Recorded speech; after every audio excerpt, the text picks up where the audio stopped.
they pay their tribute to comrades who have made the supreme sacrifice. When the commander of the victorious 8th Army inspected this armored brigade, it was men from the United Kingdom he met.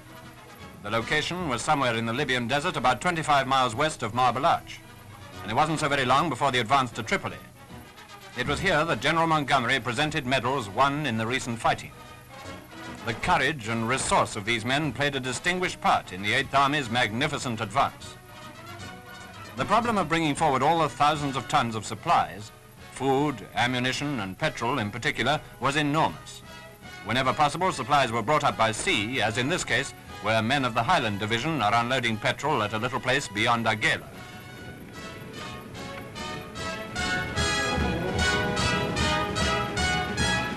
I think this is where we cut. Beneath roads and tracks leading westward, the Germans had left thousands of mines and booby traps, all of which had to be detected and removed by sappers. Here's a party at work going carefully over every yard of the ground with their detectors in order to clear a way for vehicles to go forward. Mine sweeping goes on even in the desert. That little dump contains just a few of the mines unearthed in one day. Yes, the 8th Army owes a great deal to its sappers. The advance continued, and our artillery, taking up new positions at dusk, prepared to blast Rommel's rearguard with a heavy barrage during the hours of darkness.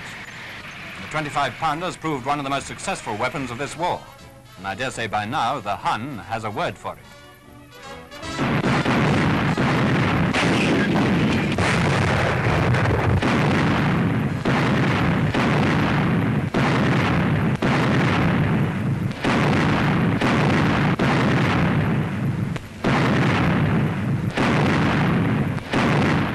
General Montgomery's rapid advance right across Libya may look on a map merely a matter of distance, but many parts of the long route, especially in recent days, have been very difficult country.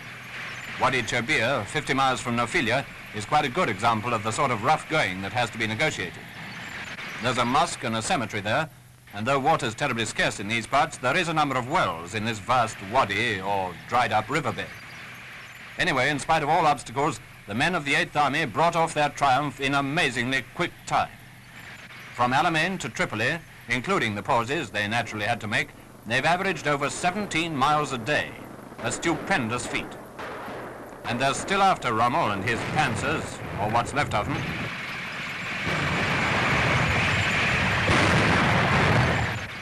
Having disposed of the last remaining fraction of Italy's African empire, they are now intent on joining with the First Army in turning the Axis out of Tunisia.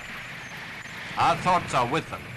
They have all our wishes for the best of luck in the battles that are still to come.